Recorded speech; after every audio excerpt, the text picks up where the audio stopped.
What's up? Brian Tong here, and a new report claims September 10th will be Apple's next fall event. We're going to talk all about it, plus more iPhone 16 Pro rumors, including the new color for 2024 and Apple's rumored future projects. But hey, let's get to the latest, and it comes to us from Bloomberg's Mark Gurman, who reports that Apple is targeting September 10th for the date that they will announce new iPhones, Apple Watches, and AirPods, according to his sources. Now, this has not been officially announced by Apple yet, but the 10th would be a Tuesday, and hey, mom and dad, I'm coming home. But based on the pattern of past years, that would point to Friday, the 20th, when the new iPhone 16 lineup would potentially be available to the public, which is less than a month away from now. Now, I did an entire video breakdown on what we can expect from the iPhone 16 and 16 Pro phones, so you can catch yourself up there if you haven't already. But I'm still curious if the general consumer will really respond to the new Apple Intelligence features as a reason to upgrade, or if the upgrade cycle will just stay relatively the same as past years. iPhone and wearable sales have slowed down as expected around the fall with new models coming. The new iPhone 16 Pro lineup is expected to have larger displays at 6.3 and 6.9 inches, while the standard iPhone 16 models will stay at the 6.1 and 6.7 display size. The big new rumored hardware feature is a new dedicated touch-sensitive capture button for taking photos and videos, but also being able to do a half press to focus on a subject, a hard press to capture an image or video, and the ability to slide your finger across it to zoom in and zoom out. But beyond that, and a new vertical arrangement for the standard iPhone 16 lineup, improved cameras, a faster chip, and a few, but not all of iOS 18's Apple Intelligence features, it's not expected to be a big change, but another incremental year. In fact, if we just look at the iPhone Pro lineup over the past few years, cosmetically, the iPhone 16 Pro might be looking like the iPhone 12 SS. So you're probably wondering, what could be that new color option for the Pro lineup this year? Well, we might have it because Apple leaker Sonny Dixon revealed what he claims are the 4 new colors for the new iPhone 16 Pro family. You got white titanium, black titanium, natural titanium, and what leaker Majin Buu is claiming will be called desert titanium. He revealed an image of the camera lens purportedly belonging to the new iPhone 16 Pro lineup as well. The new color has been described to look like anything from a bronze-like color to a deeper gold, or if you go back to this photo and its lighting, doo-doo brown. I mean, that's doo-doo brown titanium, baby! It's expected to be the new color, replacing the blue titanium from the 15 Pro, giving us potentially the most neutral tones we've ever seen in a Pro collection. But I just beg you, Apple, just one year, right? Surprise us. Maybe throw in a red and make the Pro lineup pop, or we'll just put on a dope color case of our own like we always do. I mean, it definitely looks classier as a lineup, but doo-doo brown? I mean, desert titanium brings this more refined color addition, and sometimes that translates into boring. But who are we kidding? The people who are ready to upgrade and who want to upgrade are going to upgrade. But like I've said in almost every one of my videos, 2025 and the iPhone 17 with this all-new redesign that's rumored, and Apple Intelligence and iOS 18 getting the polish it needs after a year of being in beta with some of those features, that is going to be the next big supercycle upgrade year for the iPhone. Now, if you're on an iPhone 12 Pro or earlier right now, based on your battery performance alone, this might be a big year for you to upgrade.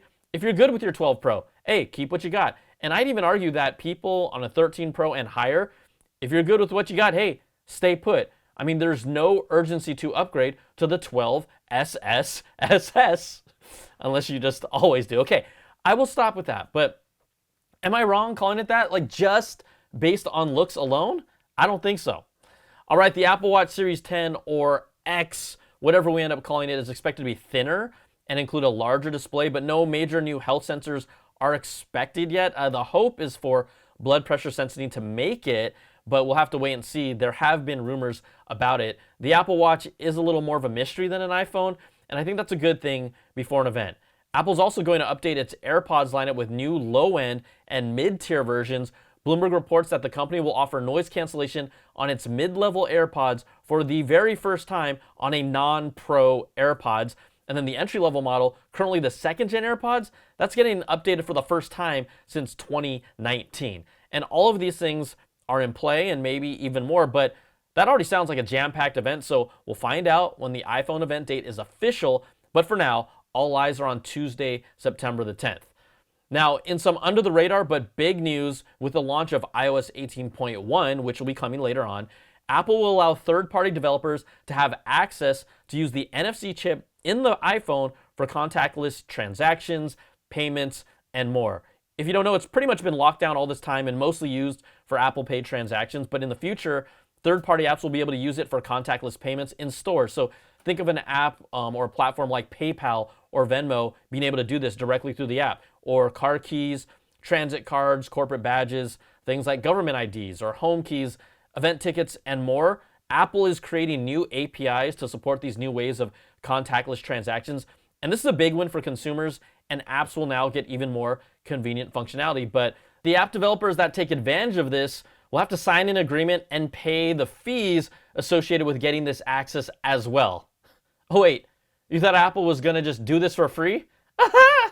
So we'll see how many developers jump on board, but Apple is opening this up. This is a great thing as long as the apps and services we use can truly take advantage of it. Now, the new functionality is expected to launch with iOS 18.1. All right, I mentioned Apple's future projects earlier in the show, and I've talked about their rumored foldable MacBook or iPad or whatever you want to describe it as on this channel before. Apple had reportedly been moving forward with the project, and it would be their first foldable product, unless some of you in the comments keep reminding me that, no, the first Apple foldable product was the iPhone 6. Okay, we get it. But a report by Ming-Chi Kuo recently claimed that mass production has been significantly delayed, with the final display spec size for this MacBook foldable confirmed at 18.8 inches, with Apple canceling this larger rumored 20.25-inch design. Now, Apple has very high standards and requirements, and due to reported technical challenges with the display and mechanical elements, the latest report from both Ming-Chi Kuo and Mark Gurman says its giant foldable iPad/MacBook won't be coming out until late 2027 or 2028. And yeah, to somewhat, the idea of it sounded intriguing, but the industry could change drastically by then with what we want. And based on what I'm hearing from you all and what I think, the most compelling foldable Apple product that would actually sell would be a foldable iPhone in that clamshell Z Flip style design, but in Apple's way. I mean, that's always been the most compelling mainstream consumer form factor for foldable to me, which goes back to the roots of smartphones and the Motorola Razr and others. But do not hold your breath on an Apple foldable product anytime soon. Is that what they're gonna call it? The Appleable? Hey, I just made it up. Get ready for the Appleable 2027, 2028. Okay, but also, why might they be going away from a foldable phone? I think maybe they don't want anything to compete with the iconic iPhone brand. Possibly. To me, that thinking, it's a miss for me, and they could easily really usher in the mainstream adoption of a foldable phone if they did. I mean, I'm also still waiting for battery tech to get just so good to the point where we can get a real iPhone Mini Pro with a pro-level camera system. But hey, what do I know? I'm just sitting here. Now, the other future Apple project that is moving forward, according to multiple reports, Apple's rumored tabletop robotic arm on a table has been spotted in the supply chain. The United Daily News has identified the Chinese supplier Hongjun, a subsidiary of Foxconn, who will be developing key components for the product for Apple. First reported by Mark Gurman, this new robot project is codenamed J595, and it would be a desktop-like device that combines an iPad-like display with a robotic arm. Maybe think the early iMac, but on steroids with a robot arm. And its purpose? Well, that's to serve as the main hub in Apple's smart ecosystem, which still is trailing behind others in the smart home, while integrating other Apple products and services in that ecosystem like Siri, which needs to get a lot better, and presumably will in iOS 18. Now, the report says it could be introduced as early as 2026 with an estimated price of around $1,000. Okay, what do you think of that? So all of these Apple future projects, let's talk. So the Apple Car project, right? That got scrapped, and I think that's really going to have major repercussions financially for them down the road. It's a project that they spent over $10 billion on, years of research, and maybe some of their learnings turn into product features or new products. Maybe that tabletop robotic arm with an iPad display is one of those things. Is that something that we are clamoring for? And any new Apple product is intriguing, but right now, I'm going to say it kind of feels like where we are with Apple feels like phase 4 in the MCU. Ouch, like where are the bangers? I mean, you can never count Apple out, and I will never count them out, but I don't know if this is it, right? This robot arm, why can't they just take, honestly, Google's genius idea, dock an iPad to a smart home speaker, a HomePod, and give me the ability, just pop it off, use an iPad, pop it up, use this like as a smart tablet. Like, that's amazing. The foldable MacBook, I guess, like I'll have to wait and see what that turns out to be in 2028 or something. Let's talk about the Apple Vision Pro. Incredible technology.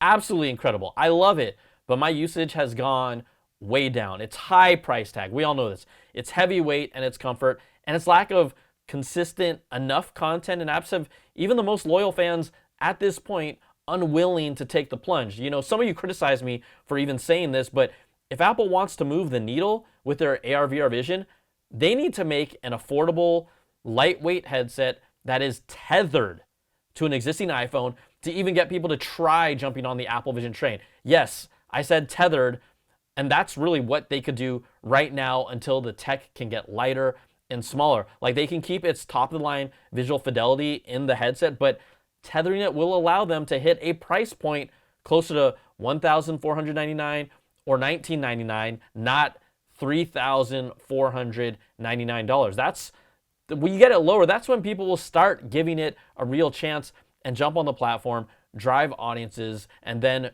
bring in more developers. Right? It's like the chicken and the egg thing, but people have got to at least buy it first, and that's not really happening. So is Apple really willing to have just one headset priced at $3,499 for the next 3 to 4 years and expect consumers to all of a sudden buy it in droves? It's not going to happen. So what do you think now of Apple's future projects that we've talked about here? What do they need to do? I want you to bring suggestions, not complaints. Like, I'm bringing suggestions, and they will always sell iPhones. They will always be here, no matter how much some people in the comments might claim Apple's going. No, Apple's not going away because we're all still here. The iPhone is still here. We all use phones. That is going to be the foundation. But where else can they grow, and with which products? Like, you heard my thoughts, so I want to hear yours. Put them in the comments, and I'll read them, and I'll show the nice ones to my mom. All right, that's going to do it for this video. If you like what you see, give me that thumbs up, subs up, and hit that notification bell, ding, to get all my latest videos when they drop. And if you want more of that Apple goodness, you can check out my weekly Apple Bits XL audio podcasts with the latest stories and special guests. Plus, you can support all my content with an ad-free version of the podcast, early access to my content, and exclusive content at patreon.com/Brian Tong, and some other exclusive things that we're doing very soon for the Patreon fam. So thanks so much for watching. Take care, and I'll see you in the next video. Peace and love.